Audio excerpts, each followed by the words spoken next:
hubungannya dengan, mata kuliah atau mungkin kegiatan-kegiatan selama kuliah. Dan kadang, banyak teman-teman yang merasa salah jurusan ketika sudah menjadi mahasiswa gitu. Bagaimana kita, apa ya, menjauhi kata salah jurusan itu gitu, ya kita terlebih dahulu sebenarnya banyak, apalagi sekarang ya, di YouTube, kemudian di, web-web kayak gitu kan juga banyak kan yang, sudah apa ya, menceritakan terkait jurusan itu gitu, mata kuliah apa yang akan dipelajari, kemudian praktik-praktik apa, magang di mana, kayak gitu-gitu kan sebenarnya itu udah banyak informasi gitu. Lucunya bahkan sampai sekarang teman-teman saya juga dulu waktu kan saya di biologi ya, di biologi itu beberapa dari mereka mengaku pengen di biologi karena IPA, bingung mau milih apa dan mereka ingin menghindari hitung-hitungan yang notabene, terkenal di matematika dan fisika. Padahal di biologi itu juga tetap masih ada matematika dasar, fisika dasar, kimia dasar, kemudian ada statistika, selain itu juga genetika juga belajar hitung-hitungan. Nah, itu kan seharusnya kita tahu kita akan mempelajari itu gitu loh, secara global ketika kita sebelum masuk kita sudah harus tahu kita akan mempelajari apa gitu. Kemudian, se ketika di biologi juga kan kita harus gambar ya, banyak gambar mengenai organ-organ kayak gitu. Nah, ada banyak yang mengeluh, "Oh ternyata harus, gambar gambar terus ya kayak gini." Alhamdulillahnya waktu sekolah saya itu, sudah sering, semacam selama, sambil belajar juga belajar sama guru. Nah, dari situ juga dengan kita mau jurusan apa kayak gitu. Nah, dari guru biologi waktu saya bilang saya pengen biologi, ya beliau kaget, "Kenapa biologi? Nanti capek loh harus gambar-gambar terus."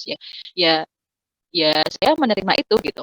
Saya menerima itu dan saya ketika teman-teman ngeluh di akhir-akhir ini karena harus gambar terus, sebenarnya saya udah tahu kalau harus gambar ketika masih di sekolah kayak gitu. Kemudian selain itu juga, terkait apa ya, akreditasi jurusan, kemudian fasilitas jurusan. Karena kadang, apa ya, teman saya itu dulu udah keterima di salah satu universitas negeri.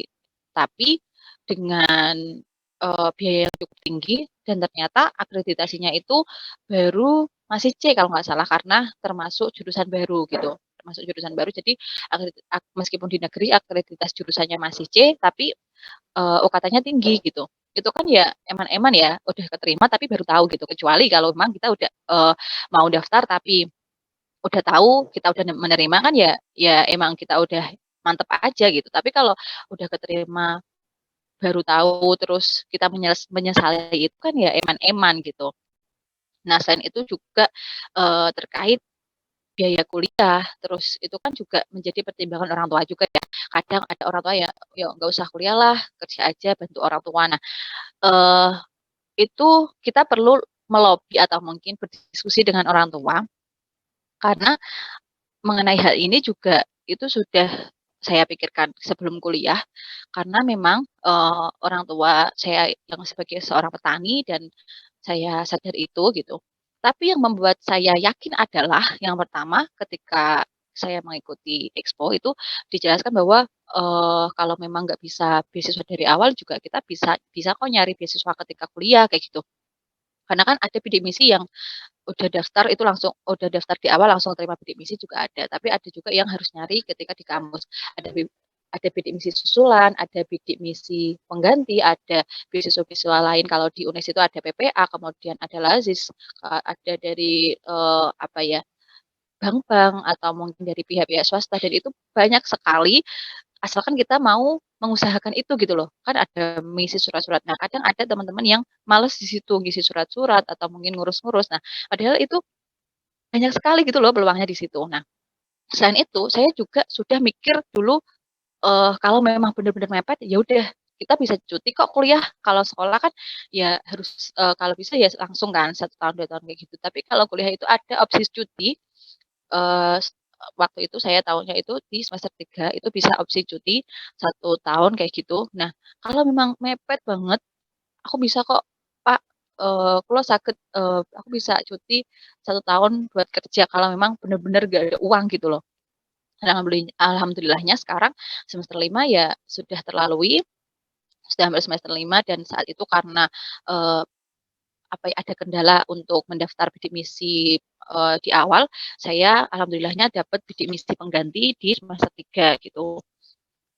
Kemudian selain itu juga, ya itu tadi keyakinan antara diri sendiri dan juga orang tua karena memang kalau apalagi kalau di desa kadang itu, mendengar cerita-cerita di tetangga juga kadang orang tua juga, apa ya, ada ketakutan tersendiri gitu dari orang tua.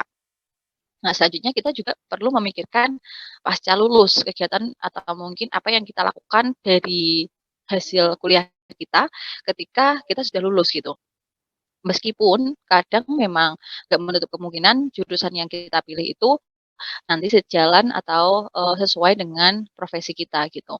Nah, di sini kita juga perlu mengantisipasi hal itu, kita harus siap dengan berbagai macam kemungkinan. Nah, makanya ketika menjadi mahasiswa, kita sebisa mungkin apa ya, nyelengi kemampuan-kemampuan gitu, kemampuan-kemampuan kita gitu loh, nggak cuma di bidang akademik tapi juga di, bidang non akademik untuk menjadikan kita siap menjadi apa aja gitu.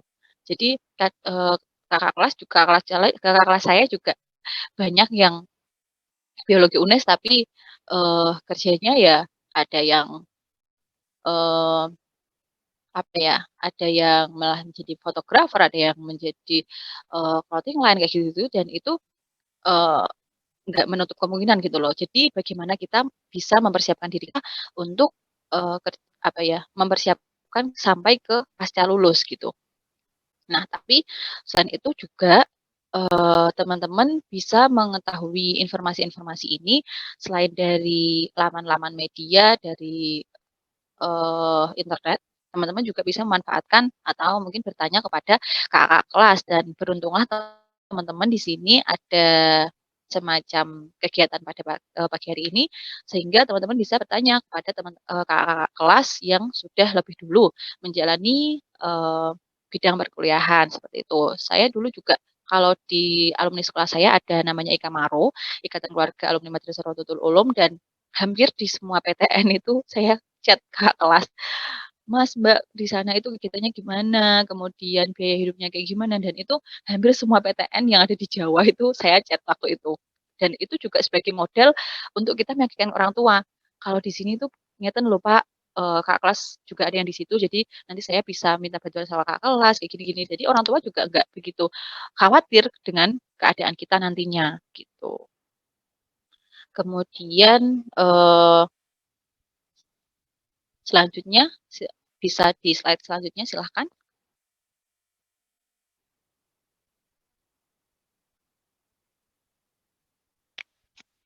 Nah, tadi terkait, eee, prediksi biaya kuliah.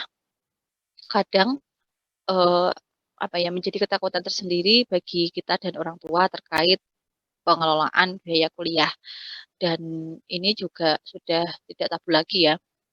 Yang pertama adalah terkait biaya pendaftaran. Kalau SNM itu kan enak ya, nggak usah bayar, langsung keterima, gitu aja. Itu pun kalau, Sepan juga kayak gitu. Nah, tapi kalau harus ikut SBM, kemudian ikut mandiri, kita juga kan harus ada biaya pendaftaran dan itu perlu kita planning jauh-jauh hari gitu. Jadi sebisa mungkin kita ya nyelengilah gitu Kak, nggak serta-merta menggantungkan kepada orang tua. Apalagi kalau kita perlu mendaftar di banyak tempat. Karena kan, sebisa mungkin kelas 12 awal itu harus mencari tahu jadwal-jadwal, tes di beberapa univ gitu. Jadi tanggal segini di sini, tanggal segini di sini, biaya pendaftarannya berapa, kemudian nanti, eee, kita selama di sana itu berapa hari, kayak gitu-gitu kan juga harus dipersiapkan kan. Dan biaya pendaftaran ini, eee, nggak bisa kembali gitu loh. Kalau kita daftar di 5 univ, ya kita harus daftar di 5 univ itu, kalau nggak keterima ya bakal hangus gitu aja gitu. Ada yang 150, 200 mungkin sekitaran segitu. Nah, eee, selain itu juga kita harus memikirkan terkait UKT atau uang kuliah tunggal.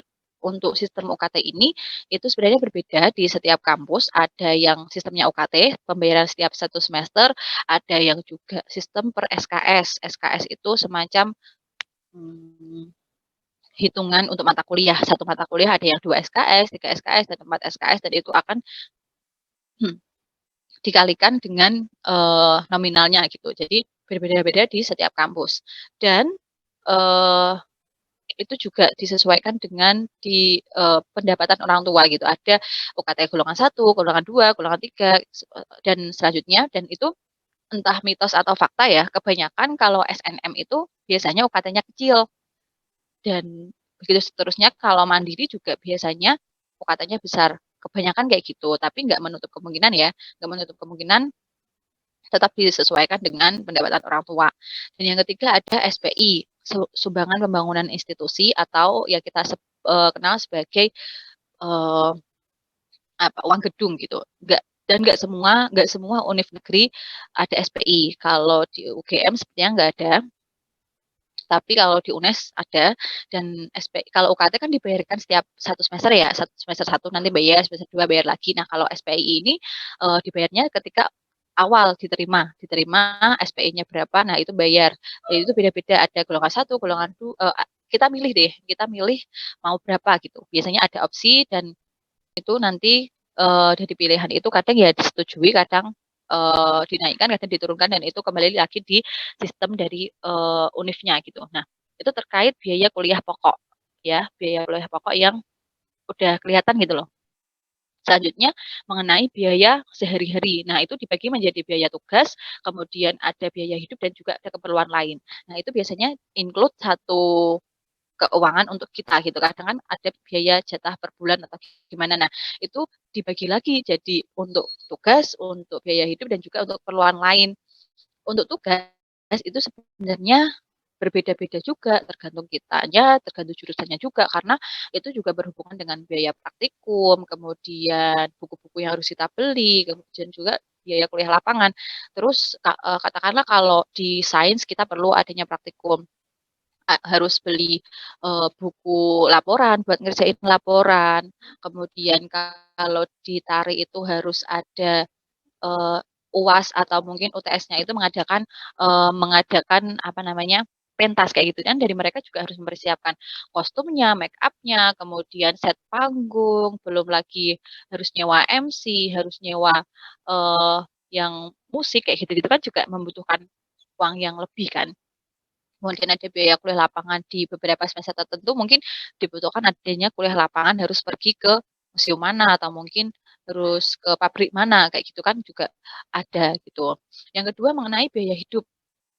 Kalau di UNES kan terkenalnya, biaya hidup di UNES lebih murah daripada di bawah. Di bawah itu, kalau UNES kan gunung ya, jadi terkenalnya biaya hidupnya lebih murah daripada yang di Undip atau mungkin univ-univ lain yang ada di Semarang bawah gitu. Tapi kadang ini juga tergantung dari kita manage-nya gimana. Nggak menutup kemungkinan di UNES juga, apa ya, menghabiskan banyak uang juga bisa gitu loh, tergantung kitanya aja gitu. Dan itu, tergantung keputusan kita gitu. Kalau aku sendiri, dulu waktu maba, itu pernah deket kan, maksudnya pernah akrab sama salah satu temen yang memang dia anak Semarang bawah, dan Eee, tingkat perekonomiannya dia lebih tinggi daripada saya gitu. Tapi, gaya hidupnya saya rasa sudah berbeda dengan saya gitu, dari selera makan atau mungkin ya secara universal gaya hidup lah, gaya hidupnya itu udah berbeda dengan saya. Ya udah, karena saya rasa saya nggak sesuai dengan gaya hidupnya dia, ya perlahan-lahan saya, mungkin intensitasnya sedikit berbeda, sedikit berkurang dengan dia gitu. Karena memang kalau harus ngikutin dia ya nggak nyampe juga gitu loh. Jadi seberapa kita bisa merasa cukup dengan kebutuhan kita gitu. Karena, eee, 5.000 untuk beli makan itu bisa, tapi 50.000 juga bisa gitu, tergantung kita milih, seberapa banyak atau mungkin seberapa kepuasan kita terhadap, manajemen untuk makan atau mungkin untuk kebutuhan hidup yang lain gitu.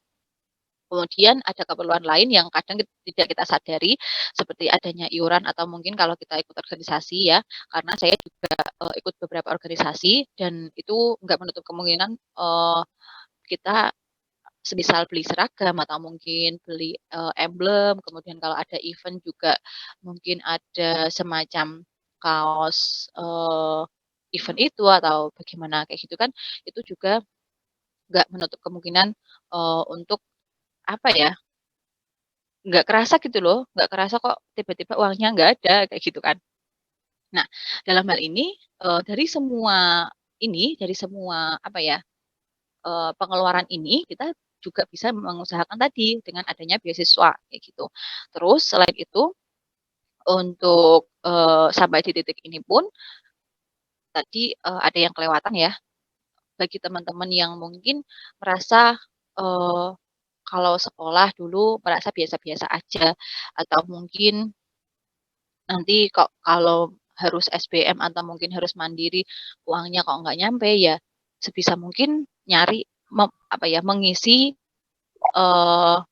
mengisi di SNM dan SEPAN itu serealitas mungkin gitu. Karena dulu saya juga karena saya di kelas paralel ya, kelas pertama kayak gitu kan, otomatis rankingnya juga kan kalah sama teman-teman yang lain. Nah di situ, saya, mencari teknik gitu loh, mencari teknik untuk bagaimana keterima di jalur SNM. Nah, nyari peluang-peluang di situ gitu, nyari, bagaimana kita disesuaikan dengan teman-teman yang lain gitu. Dan next selanjutnya terkait, bagaimana kita mendapat uang atau mungkin membantu biaya pengeluaran orang tua gitu. Yang pertama ada part-time, yang kedua ada freelance, yang ketiga ada usaha mandiri. Nah, teman-teman sebenarnya banyak banget, nyari part-time semisal kayak di Taiti atau mungkin di toko-toko sepatu atau toko apa gitu, sebenarnya banyak. Oke, waktunya tinggal sedikit. Oke, selanjutnya, slide selanjutnya mengenai freelance. Nah, untuk part-time dan freelance ini sedikit hampir sama tapi sedikit berbeda. Kalau part-time kan kita kerja di suatu tempat kemudian misal jam 9 pagi sampai jam 9 malam. Nah, itu juga kita bisa nyambi atau, mungkin sambil apa ya, sambil ngerjain tugas atau bagaimana. Nah, sedangkan kalau freelance itu bisa kita lakukan berdasarkan proyek gitu loh, suatu proyek tertentu. Nah, kita bisa mengusahakan dari, pengalaman-pengalaman kita dari segi jasa gitu. Nah, pengalaman ini sebenarnya juga bisa kita dapatkan ketika ikut organisasi sebenarnya, karena saya merasakan itu sendiri. Yang pertama mengenai sosial media spesialis. Nah, di situ, teman-teman bisa menjadi, apa ya, menawarkan kepada orang-orang di sekitar kita, semisal ada yang punya usaha apa, nah menawarkan, "Saya bisa megang akun Instagram-nya," atau mungkin akun lain atau marketplace lain. Nah, di situ kemarin saya juga, mendapatkan semacam, apa ya, semacam tawaran untuk memegang akun Shopee all shop kayak gitu, tapi masih belum ada perkembangan untuk deal-nya sampai sekarang, baru beberapa hari yang lalu. Kemudian yang kedua ada fotografer, videografer, dan video editor, apalagi bagi teman-teman yang sudah punya alatnya ya, satu 2 mungkin, karena kakak kelas juga ada yang bahkan sampai sekarang itu punya, eee, studio produksi fotografer dan videografer padahal jurusannya biologi dan itu nggak menutup kemungkinan bagi kita untuk mendapat, eee, uang tambahan di situ. Yang penting kita persiapkan ini, portofolio aja, hasil-hasil foto kita buat menawarkan ke orang lain gitu, "Ini loh hasil foto kita," kayak gitu. Yang selanjutnya ada freelance teacher dan penerjemah, ya seperti kayak menjadi tutor kayak gitu-gitu kan dari online maupun offline kan juga sekarang banyak sekali gitu. Kemudian sebagai desainer dan programmer. Zaman sekarang kan semua platform atau semua bidang itu kan membutuhkan desain, mungkin untuk desain produk atau mungkin desain promosi. Nah, itu bisa teman-teman, jadikan peluang untuk mencari uang tambahan dan juga sebagai upaya untuk mengasah kemampuan gitu. Kalau kemarin pernah saya mendapat, eee, apa ya, semacam dimintai bantuan untuk mengerjakan majalah di salah satu MI MI di Pati kayak gitu, dan itu ya lumayan banget gitu memanfaatkan pengalaman kita dari organisasi kemudian diterapkan untuk membantu orang lain dan mendapatkan, eee, uang tambahan gitu. Antara lain sebagai content creator bagi teman-teman yang suka, eee, berkreasi atau mungkin public speaking atau mungkin bercerita itu kan juga lumayan gitu loh untuk menjadi content creator gitu. Nah selanjutnya, eee, yang mungkin, eee, silakan slide selanjutnya yang bisa teman-teman gunakan untuk opsi, yang pertama terkait usaha mandiri, yaitu, makelar bisnis konveksi. Nah, kalau teman-teman sekolah atau mungkin kuliah kan otomatis ada jaket angkatan, kemudian ada event apa kayak gitu, kita bisa jadi maklar itu di situ gitu.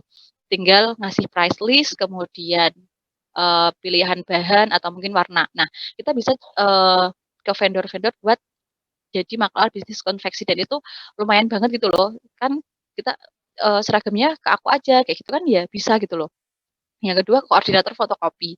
Nah, sebenarnya itu hal kecil ya, tapi saya sudah menekuni ini itu sejak SMP.